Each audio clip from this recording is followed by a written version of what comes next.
So I built this furnace using Grant Thompson from the King of Random's designs, and as you can see, I'm in need of an upgrade.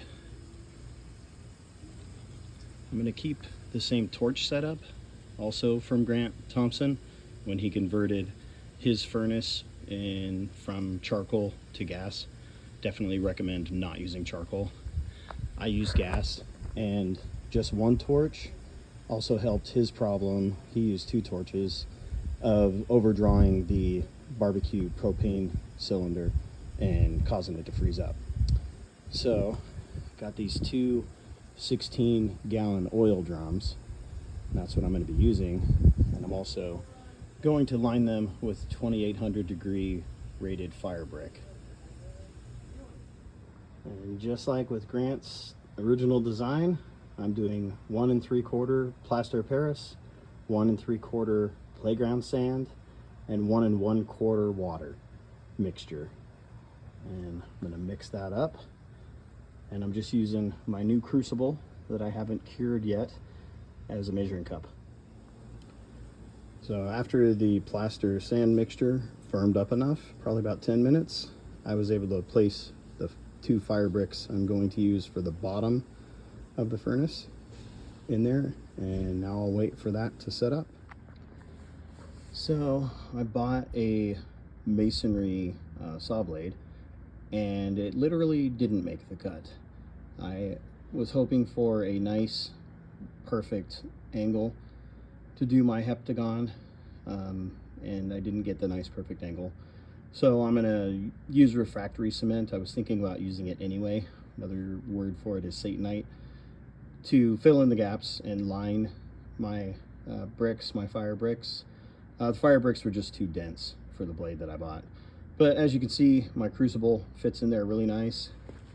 Put some wire around it to hold it in place, and you can see I used a masonry bit to drill a hole in it so my torch will fit through there. And then I'll place it inside here and add the refractory cement and go from there. I drilled a hole in the outside of my little drum, and I lined the pipe with paper so that hopefully I'll be able to pull the pipe out and it'll have a little extra room. And then I poked a little tape in there, got it taped on the outside. Then we're going to pour the plaster sand mix, same as in the bottom, around the outside. I got both the handles on.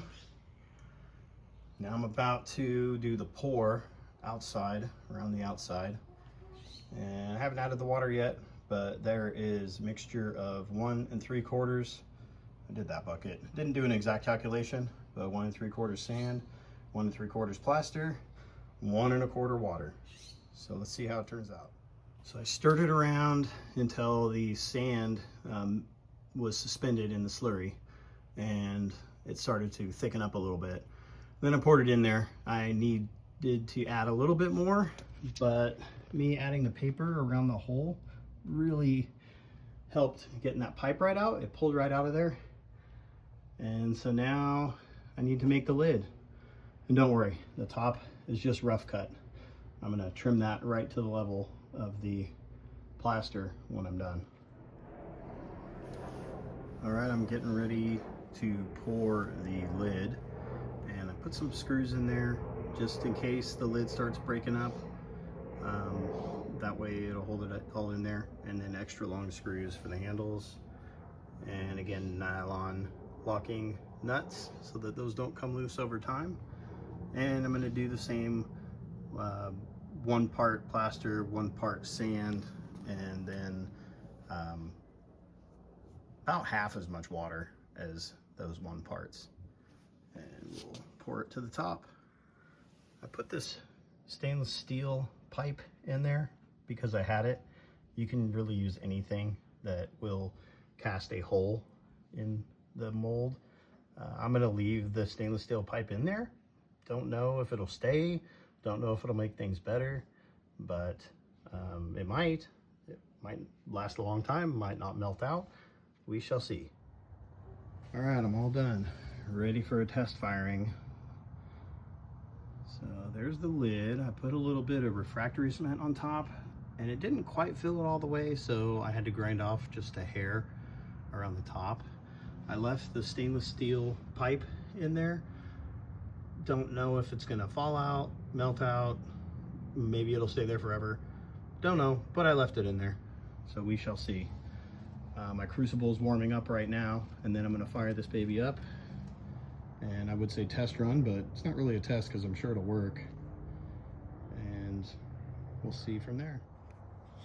All right, well, it's getting a little dark out here, but it's time to temper my crucible. I've had it in the barbecue for over an hour. Now I will turn on the gas.